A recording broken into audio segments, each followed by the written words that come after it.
Hi, I'm Jamie. Hi, I'm Kelly. And welcome to the BodySmartPodcast. Today, we are going to be talking about postpartum fat loss and why it is so hard. Hi, Kelly. Hi, Jamie. Welcome to the BodySmartPodcast. Thanks. Happy to be here. Please tell us a little bit about yourself. Oh, God. Because we've got to start with that before we get into the good stuff. How far back do you want me to go? Pretty far back, yeah. Okay.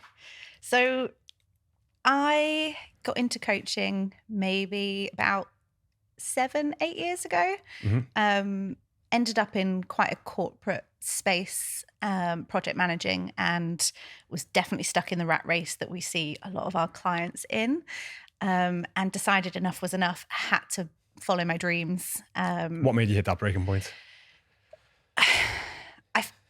I found it really hard to decide what it was I wanted to do because I studied a sports science degree at university, and I loved all of it. And as I went along, I kept thinking one of these subjects is going to jump out at me, and it never did. And I mean, I didn't even know coaching existed, and actually it encompasses everything. So I think it's that age-old, people kept coming for advice, and you're thinking, all right, I'm on to something here. I sort of know what I'm talking about. And then, furthering the studies alongside the corporate job, and then just went, it's time. I'm working a soulless job, and I'm a very empathetic person, and delivering projects doesn't Quite do that. No, it doesn't scratch that itch. Was there like a specific point where you were like, fuck this shit, I'm out?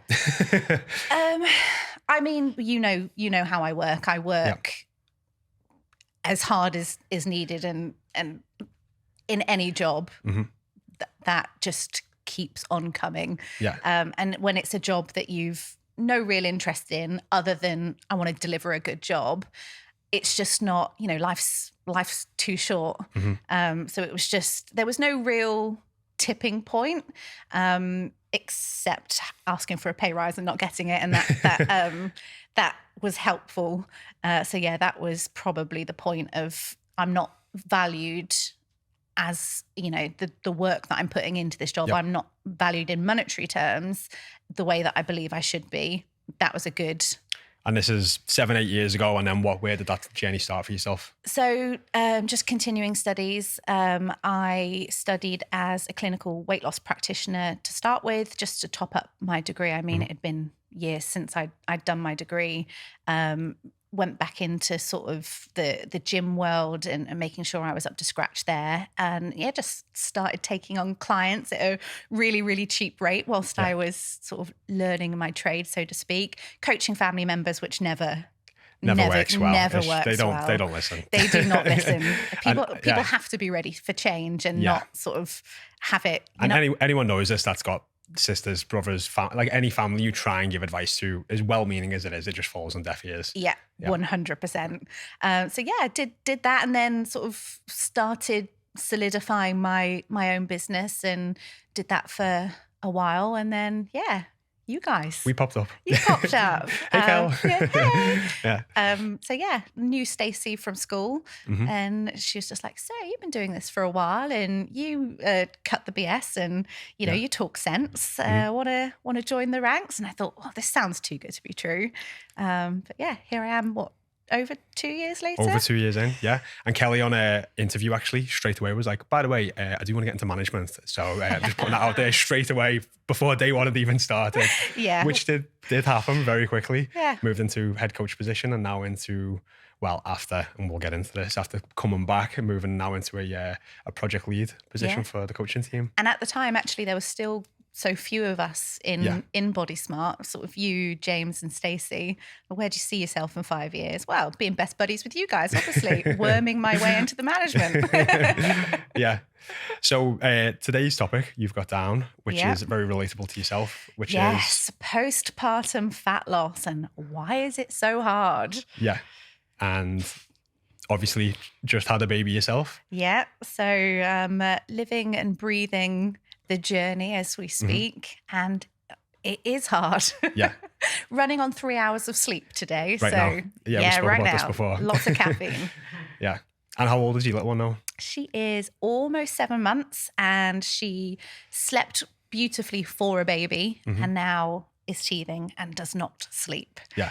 She cries a lot. Yeah. Difficult. So what are the things that you found so difficult with postpartum fat loss? I mean, the journey starts way before then in pregnancy. So for me, I felt incredibly nauseous, and I know a lot of women do. And the only thing that stopped me feeling sick was eating.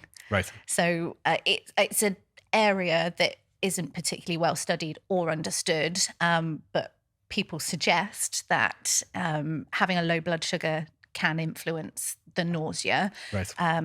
And eating a shit ton of carbs certainly helped me. So yeah, I gained a lot more weight than most people in pregnancy because I just needed to function. I felt incredibly sick. So probably 3 breakfasts in, noodles and pasta at 11 o'clock in the morning after having already had breakfast. So I was very much, I'm going to do what I need to do to get through this whilst making sure that I have really great nutrition. I'm getting in my fruits and veggies and my fiber, and I'm making sure that I'm getting everything I need and I'm giving baby everything I need. Yeah.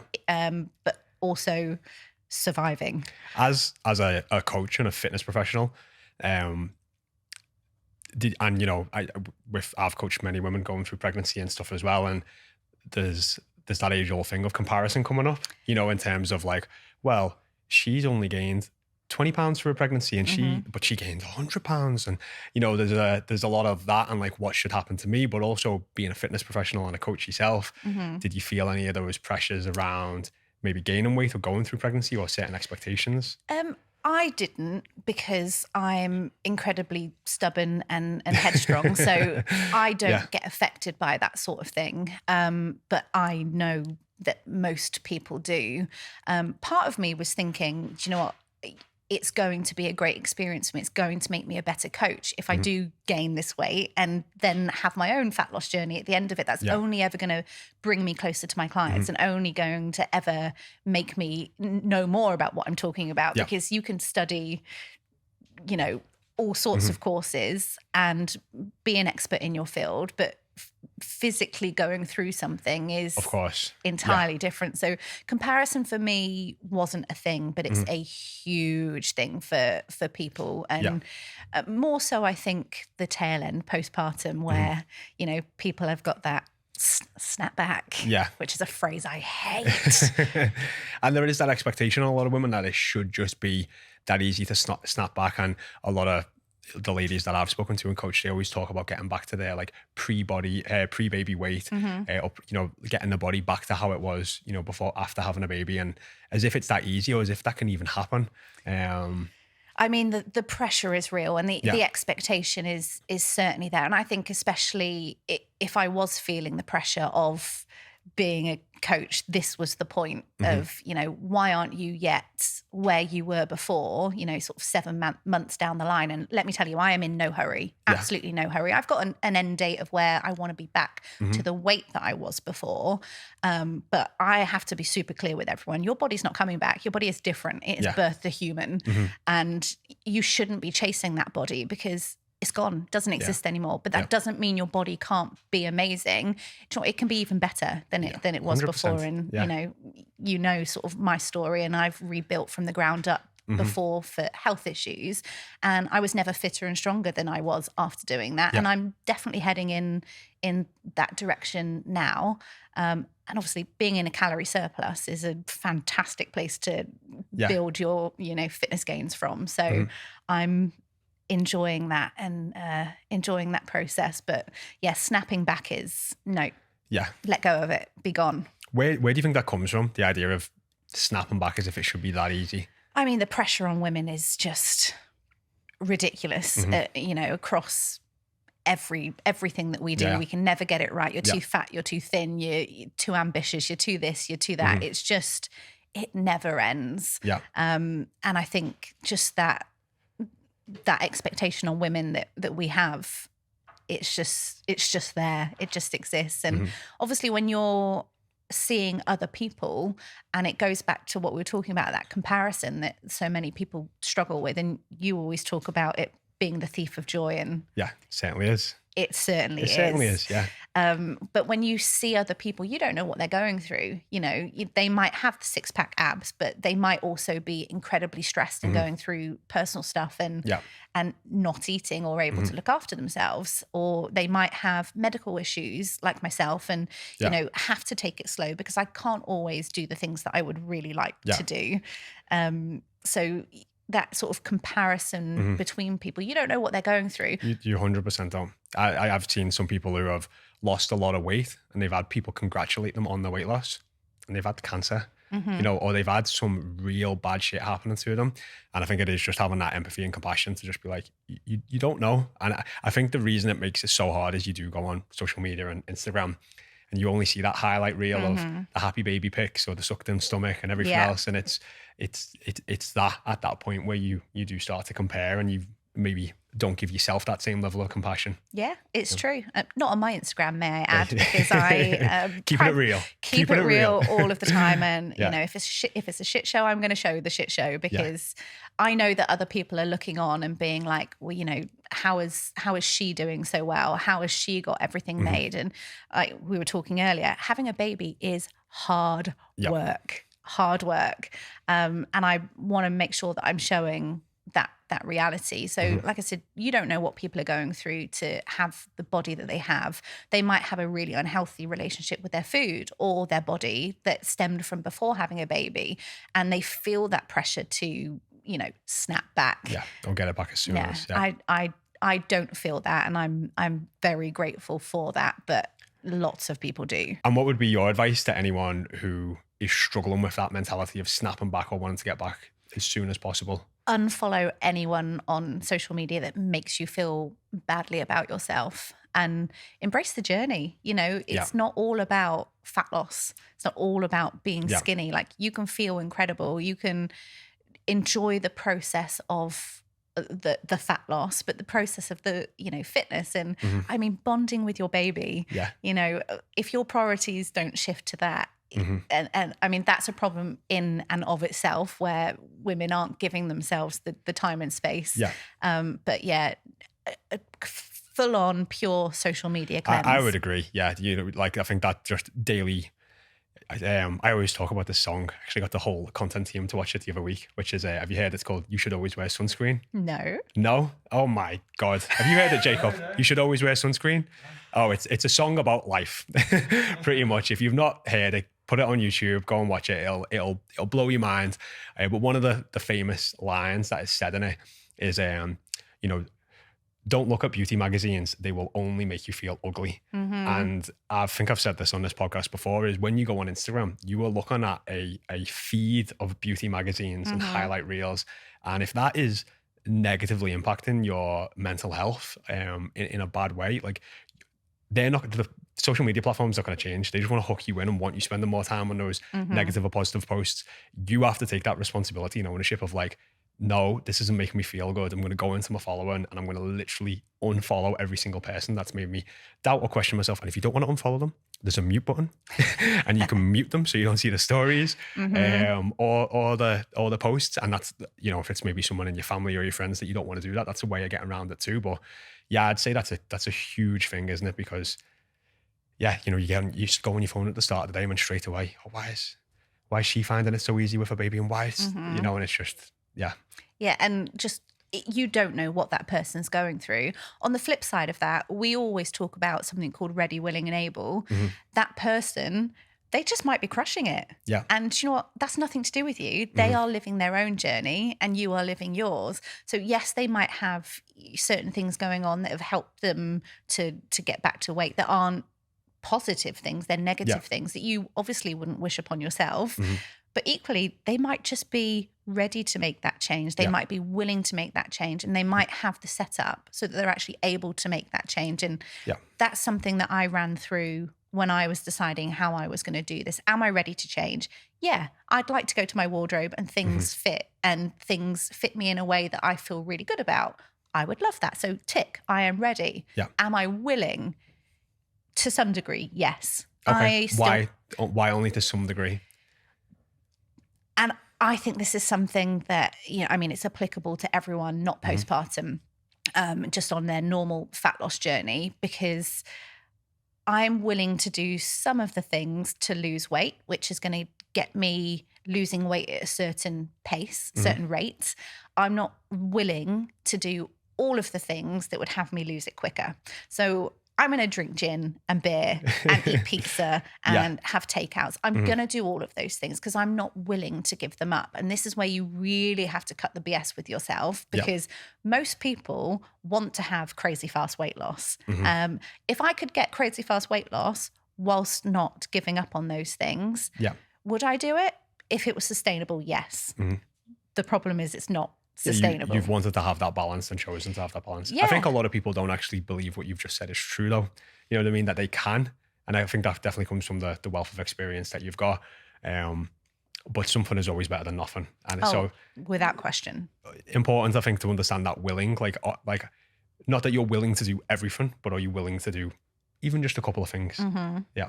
So the mums that you get, you know, later down the line that are they still say, you know, I've still got my baby weight. And we have so many women that come to us when their kids have flown the nest. And it's not until that point that they're like, okay, I'm ready to focus on myself now.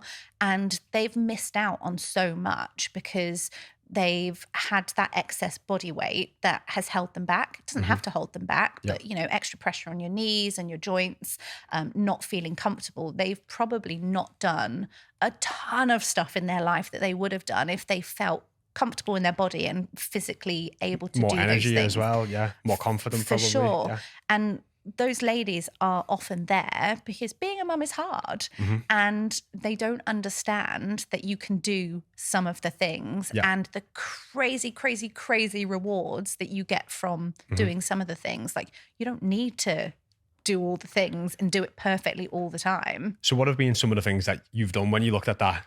What were you willing to do? You said about what you weren't willing to do, but what were you willing to do to start facilitating that goal? I started tracking my calories, and it's something, you know, as coaches at BodySmart, we've all done, because we need to be able to understand what our clients are going through when we're asking them to track calories. So I started doing that, not particularly consistently because I have so many years behind me of doing it. I just wanted to recalibrate where I was at, remember the calorie content of all of these foods, and just get back to my maintenance, basically. That's where I was starting. I want to get to maintenance, and then see what happens from there, because I was combination breastfeeding and bottle feeding, and breastfeeding, you need more calories. Requires energy, requires calories, And it depends on how much, how frequent. Exactly. And really understudied part of, you know, lactating women have not been studied particularly well. So pregnant women as well. There's massively underserved in the industry. So the data isn't particularly there. So I wanted to get a feel for where I was at. And obviously science often talks in averages. I'm not an average person, and most people are not. So it's figuring out that for myself, where I was at. And obviously when you're getting coached through that, your coach supports you through that. So it was finding that out for myself, like, what calories did I now need, unpicking the habits that I had created during my pregnancy, which were not serving me. They served me then, because it helped me to get through it. And that's what habits are. You start doing them because they serve you. Of course. And then at some point, they stop serving you. And it's having that reflective nature where I can see, okay, well, I don't need to eat 3 breakfasts anymore because I don't feel nauseous. Right. I don't need to have pasta for breakfast. I mean, it's nice to have 3 breakfasts. Oh, yes, yes, it is. All the carbs. All of the carbs, please. Yeah, so tracking my calories, really committing to consistent exercise. I walked anyway. Difficult at the end of my pregnancy because you know, I was very heavy and I had high blood pressure, and moving just in general was hard. So tracking my calories, moving more, starting to lift. That's all I did. Yeah. And I'm 35 pounds down now with amazing. About 10 more to go. Awesome. Congratulations. Thanks. I mean, so what, if we're going on the ready, willing and able, what was the able side of it? I needed to have support to be able to do those things, and really ironing out what that looks like. And this is why I say I don't track consistently. which is not a great thing for a coach to be telling their clients. I would back that up though, in the sense of like, I don't track my food anymore, but I did religiously for 3 years. Yes. And I know most foods inside out, and I know how to mindfully manage that. So it is a skill. And with years of doing it in the past, my belief is that you can start to be, you don't need to be as consistent, but in the beginning, if you're new to it and you're trying to see consistent results, it is so important to be 100%. But as always, cutting the BS with yourself. Like if I haven't lost weight that week and I haven't been tracking, I probably need to, again, just recalibrate that. Yeah. But in terms of, you know, being a mum and being crazy busy and stupid tired, if I'm having one of those days or one of those weeks when my husband's away, I'm sole charge of the baby, working mum, trying to juggle everything. If it's a question of me having time to actually eat that food versus me weighing and tracking that food, I'm going to eat that food and I'm not going to feel bad about it. So the able part for me is hugely associated with a skill that will pay dividends like crazy in any fat loss journey, is embracing the imperfection and not having to be perfect all of the time, because the results that you can get through imperfection crazy outweigh the results that you can get if you're trying to be perfect and you're quitting all of the time. Yeah. Quitting gets you nowhere. Quitting does get you nowhere. No. Yeah. So it's that constant moving forward. You're not always having to do all of the things. You're just always doing something. Yeah. And that ability to scale up and scale down. So the postpartum fat loss journey for me is no different to any other fat loss journey, in that, you know, you want to look after your nutrition, you want to get in lots of protein and fiber so that you're feeling full, and you want to learn how to scale your habits up and down depending on what's going on in your life then. Just don't quit. Exactly. Just don't quit. Keep moving forwards. What else would you say have been like, you know, are some of the biggest struggles that women go through with postpartum fat loss? Tiredness. Tiredness? Yeah. 100% is the most challenging thing, because when you're tired, everything is hard. It's harder. Yeah, your motivation's lower, your energy levels are lower. The thought of doing exercise or moving your body, I mean, just even looking after the baby's hard enough, never mind everything and anything else. Mood's down, just, Yeah, so it's quite a different scenario in that if your baby's awake and is needing you in the night, you've got a window of time, you're awake more than the other person. So your opportunity to eat is greater. You have more hours in the day where you're up. Yep. And then twofold on that is I need to stay awake because my baby needs me and I'm hanging. Yeah. So what are you going to do? Probably going to go for that sugary thing, that pick me up, because your baby needs you to be awake. I had the worst night of my life when Lottie was a couple of weeks old, where she'd got jaundice, and I literally was in the hospital by myself and I had to stay awake. I was on this schedule of feeding her and I had probably a 10-minute window in every 3 hours where I could sleep. Obviously, I'm not going to get to sleep in 10 minutes worrying about my baby, and it's 10 minutes. Who can fall asleep in that time? Not me. So, some people, I've seen it. Some people. I am not. Yeah, I'm not one people. of them either. No. That was a challenging time. I literally had a bag full of sweets, confectionery, biscuits, and it was a non-stop. I have to stay awake. My baby is really poorly. She needs me. I have to breastfeed and pump and bottle and and those sort of habits that you're picking up throughout your literal survival days. It's more survival, that, isn't it? Than God, learning. Yeah. But if you don't take the time to reflect on those habits, that's not a habit that serves me. I don't need that habit anymore. I need to make a change. You know, fast forward 5 years, you're still doing it. And you definitely see that with picking food off the plates and you know, even just a lot of little habits like that can get picked up as a byproduct of raising children. Yes. But understanding like when do they really stop serving you, or are they hindering you in achieving what you actually want? And just the mindfulness that they're happening. How many times have we talked through with clients that are insisting that they're in a calorie deficit? And to the best of their knowledge, they are in a calorie deficit. We know as coaches, if that client isn't losing weight, nope.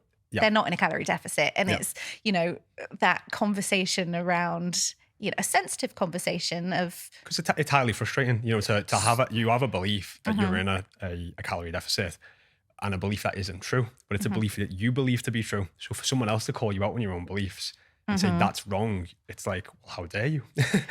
But that is the reality of what's going on. And obviously as coaches, it's our job to help you problem solve and understand why that belief is wrong and how we can actually, you know, put a plan in place to actually let that start serving you. Yeah, and self-limiting beliefs is a huge topic and one we definitely have to talk about. But yeah, if you essentially fooling yourself with best intentions, but you know, that's what we're here for. We cut the BS and we walk you through that. And the amount of times that I've walked through, you know, if a client is saying absolutely not eating anything, I'm 100% in a deficit, and I'm sitting there thinking, you're 100% not, because you're not dropping the weight, and you know, that's fine, we just need to problem solve, and we do that together. I will have them, we'll walk through a whole day, and you'll find that people skip. So okay, you wake up at what time? 6 o'clock. Okay, then you have breakfast. Oh no, wait, you stand up, then what? Then where do you go? Then you walk down the stairs, and then what? And you're sort of playing like a data detective, and you're trying to find where are those calories coming from? And you know, the clients will go from one bit to the other, and then it's dinner. Like, well, what? You were preparing dinner, you're standing at the countertop, what was happening? And throughout that process, you find a bunch of calories. Oh, you find a lot. And you'd be 500 calories from some dense foods is not a lot of food. No. It's nothing. So you double that 1,000 calories. It's easily done, easily done and forgotten about. And kids are hungry all of the time. So when you were thinking, you know, my kid's always asking for a snack, that's immediately for me, okay, well, what are they eating? How old is your little one? Do you have to open the packet for them? Yeah, I have to open the packet. They can't do it themselves. Okay, well, what happens when you open the packet? I take 1 or 2 out the packet. Yeah. Yes, you do. And it's like, okay, well, you've got these things on the countertop. How are you not eating those? Because we know if there's food available and this food is highly palatable, it tastes great. Yeah, it's hard to stop at one. How many people, when like whoever eats one Oreo? No one I know. No one I know. Yeah. But if it's there and it's available and it's in your eye line, it's easy to access, you're going to eat it. Yeah. Willpower only goes so far. I think even James Clear talks about this in Atomic Habits. Like if you've got the cookies on the, you know, the kitchen worktop as you walk in, he's like, you can go in day 1, willpower strong. I'm not going to eat them. Day 2, willpower strong. You know, day 3, 4, you get to day 5, 6, you're going to start looking at them cookies, especially if you've had a bit of a long day, tired day. You just see that cookie there, you're just like, we would all crack. And I think that's why it becomes so important to just set your environment up for success. And I think the big shift with then having a child is that your house and your kitchen does not look like it used to before. And that is a huge shift in habits and systems and an environment to set that up in a way that probably when that's first happening, it's quite reactive, things are getting left, and it's almost like learning those new habits and systems to start serving you with your own health and fitness goals and well-being goals while also having a child. Yeah. I think the biggest thing is reflective time. We don't spend time thinking, how did that go? What's going wrong? We just think, I need something to fix. I'm going to fix this thing. You need to understand. You need to become, you know, problem aware to become solution aware. So you have to give yourself that time to be like, okay, what is going wrong? And I think as a coach, it's quite easy for things to jump out at me. But if, you know, you haven't been through that cycle before, they might not jump out at you. Yeah. So one of the things that's happening now, because Lottie's eating solid food like a big grown-up girl, is immediately I'm making toast. I cut off the crusts because they're too hard for her to chew. Where do they go? In my gob. In that mouth. In my mouth. And there's that immediate realization for me, I'm starting to pick at her food. Yeah. This is what happens with my clients. If I don't get a grip on this 20 years down the line. So how, like, you've got that awareness as a coach, seeing it with clients, like how, have you got any tips that you could give to anyone listening or any clients who, you know, how do you make yourself aware and mindful of those situations? Because like you said, a lot of that is just reactive and you might not want to waste food, or there's so many other things that could be, you know, facilitating that behavior. what would be your tips? Give yourself time to reflect. So it could be. I've got a newborn. Yeah. What? I ain't got no time, Kelly. What are you talking about? I ain't got no time. When do you think I get time? I got a newborn baby. I got 3 children. So because that is something that we would hear too. Yeah. I mean, it's like you're inside my own head. Okay. There are times in your day where you can habit stack stuff. You might not always want to, but can you explain habit stacking a little bit? So habit stacking is when you're doing something you always do and you literally stack another habit on top of that. So if you're breastfeeding, what are you doing? You're sitting there feeding. Yeah. If you're feeding a bottle, you're sitting there with a bottle. It's incredibly hard even to have a phone in your hand when you're feeding a baby. So that time is available to you. You're just doing something else. So that is the perfect time with a baby where you can be reviewing the day before. How did that go? Where was I mindful in what I was doing? Did I eat anything that I wasn't intending to eat? And, there are going to be things where you think, oh my God, I can't believe I was doing that. Yeah. But you can't, if you shy away from that stuff, you're not going to make the progress that you want to make. So you have to reflect, find what's not working, make a plan of action to turn that around and actually action it. And that bit's really important because clients often get stuck on that pre-contemplative stage of thinking about an action feels like an action and they stop there. Yeah. But you actually have to put it into process of course, for it to work, surprisingly. Yeah. No, definitely. And one of the tips I've used with a couple of clients was first nap of the baby's day, like journal, just 5 minutes. Like that's it, like first nap, get the journal out, so you just kind of be like, at the first time of the day, I'm gonna journal. I'm gonna use that time to process and reflect a little bit of what's going on, and put some time aside. And then a big one would be obviously communicating with your partner and trying to give yourself some actual time, whether that's just to be on your own or to go and exercise. And obviously, again, having a little bit more time to process what's going on and obviously, create systems and strategies of like how we can move forward. Yeah. A really powerful phrase is, I need this. You tell people what you need and they're either going to give it to you or they're not.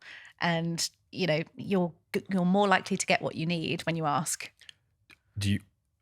I would say most of the women that I speak to struggle to use that language, even to their partner. They struggle to say, I need this, or I need help, or want to speak up. It's almost as if that language only comes at a breaking point, which is the wrong time. Yeah. Why? Why? Yeah, why? I mean, that's a huge topic in itself. And I think it's that age old, we put ourselves last, we put everyone else first. And it's really believing everyone has heard the phrase, if your plane is going down, whose mask do you put on first? They know it needs to be their mask. It's not what happens. No, it is not what happens. But when you give yourself that moment to think and reflect, you want to be thinking about your language, because you dictate the way you think. You dictate the language that you use. You dictate how you feel. No one else has that power except you, unless you give it to them. So if you change your language for yourself, what you can then ask of other people is better. So you can either sit there and become resentful, or you can do something about it. Yeah. You're not going to have that level of awareness without that time to think, without that reflection time. So in order to change saying, I need this, you need time to think. Yeah. You need time to formulate your thoughts so that it's productive as well. So you're not just being like, you're shit, help me, please. Oh my God. Yeah. But there's no shame in saying, I need help. It's one of my biggest tips for, mums, anyone. I need help with this. There's absolutely no shame in asking for help. And I think there is, especially for women. There's stigma around asking for help. And, even coaches have coaches. Yeah. Being able to consistently apply knowledge is hard. It is, 100%. Yeah. Really hard. So, ask for what you need. It's not so much what do I need to do in order to ask. All you have to do is ask. You have that choice of what you say to other people, what you ask for. Ask for it. Yeah. I need help. And it's probably not one conversation. It's going to be It's going to be many conversations. For sure. Because, it's setting boundaries and asking for help is one thing. But life gets busy and life changes for both people in that relationship, and it obviously can get, you know, considerably harder at different times, and those conversations got to happen again and again sometimes. And yes, and babies don't like stay the same. This is, you know, you think kids are for life. You think you've got it nailed, you've got this routine, and then all of a sudden they change, and it's like, well, what do we do now? I do not know. my mum says that to me. She goes, "You're 30 years old and I still worry about you every day." She's like, "It never ends." She should worry about you. I'm good. But in terms of that, asking for help, and we talked about tiredness, people always say, sleep when your baby sleeps. Really? Unrealistic. They're like, no, not going to happen. So, you know, there's going to be a number of baby naps in the day. One, you're probably sterilizing things, cleaning things, making sure the baby's got everything that they need. Another for me is exercise time, gym time. Another for me is walk time. That's all your nap's done. Yeah. Like there is no time to nap unless you ask for help. And people are willing to give it because they want to see your baby. And this is one of the joys of having a newborn. You know, the shininess can wear off of having a baby. But to start with, people are like, let me come around. I need to meet the baby. I need to see the baby. I need to hang out with the baby. Yes, you can come over. What are you going to do? Are you going to bring a meal? Yeah. Any time that anyone said, can I come see the baby? Yeah, great. Do you mind if I go to the gym whilst you're here? I literally hand the baby. I mean, gym's in the garage, so I'm not going far. Right. And I would go and gym. And that's just something that they got so used to me saying that. And was that like family that you were saying that specifically with? Family are great, especially siblings that already have babies. Yeah. They're the ones that I would actually take a nap then because, you know, I've got my routine where I'm managing to get in my walks and my workouts most of the time when the routine is working. Well, that is definitely the thing with having kids, isn't it? The best laid plans just go out the window, but it's having that mindset to be adaptive, not beat yourself up too much and be like, yeah, you know, the baby's just pooed so much it's gone right up its back, and you know what I mean? It's just like all the worst things are happening, all the plans have gone out the window, but just, I guess, having that time to maybe not judge yourself so hard, not judge your plans so hard, and be like, it is what it is. I'm do the best I can. I'm not gonna lie to you, Jamie, it is often a literal shitstorm. Oh yeah. I'm aware. Yeah. So yeah, I mean, ask for the help, tell people what you need, because they'll do it. They know, people that have had babies know how horrific that it can be, and they will be there to help you. But yeah, what you were saying about the imperfection and embracing that, it's absolutely huge because you can have a workout. Are you going to be able to finish your workout? Yeah. Probably not, because the baby's going to wake up. You expected them to sleep longer. But is that part of a workout worth doing? Hell yeah, it is. Yeah. Hell yes. Yeah. For sure. So if we were to look at some real things that people could take away from this, make sure you're ready, willing, and able, and understand what that looks like specifically for you. Cut the BS with yourself. What are you actually willing and able to do? Because we've all got pipe dreams, but unless you can get specific about what you can do and how you can do it, it's nothing but a wish. And I think vocalizing that, writing it down, maybe even speaking with your significant other or family about it and be like, hey, this is what I'm willing to do. Do you think you could give me some help or assistance with, you know, making that happen? Yeah. And back it up with a why. So on my fridge, I've got, you know, it is not my job to keep an immaculate household. It is my job to bring up a happy, healthy baby and be happy and healthy myself. That's number one. I want to go on walks because of this. It's important to me because of this. It brings me peace. It brings me clarity. So I've got what am I willing to do? What am I able to do? Why am I able to? Why do I want to do that? Why is it important to me? And then exercise. That's my me time. Yeah. And that's on my fridge. I look at it every single day. And that's so important, isn't it? It's a constant reminder of like why these things are important to you, because you're going to have days where you have 3 hours of sleep and surviving on 3 large cups of coffee. And you're going to have those days. And that is, you know, when, especially everyone knows this, when you wake up in the morning, your mind's probably the most negative. You know what I mean? When you're tired, you're demotivated, like those little things that you said you were willing to do, it's kind of like, oh, sod them. It cannot be bothered today. But if you're able to, give yourself a bit of time to wake up, and when you see your fridge, and when you're just like, right, I said I'd do that, and it's important to me. All right, then I'll do it. And then, if you've agreed, like your partner's going to have the baby at this point, you've put things in place to almost hold you accountable to do those things, and you've got a strong why. It makes it easier to take them steps. Yeah. And then secondly, sleep. You don't have control over the amount that you sleep, but you do have control about asking for help to get some sleep. Yeah. So take control of that, because, the impact of sleep is huge just on how you feel, how you take action, and also your hunger hormones. Like, you're going to be more hungry if you are not sleeping. Yeah, 100%. 100%. So that's my second takeaway. And I suppose a third for me is no different to any fat loss journey. Hit your proteins, hit your fiber, make sure your environment is set up for success. Yeah. Have that food available to you, and don't have the other food available, because we will always take the easy option. That's what we do as humans. So if the easy option is something that's in line with your goal, you're going to take it. Definitely. And don't go shopping hungry.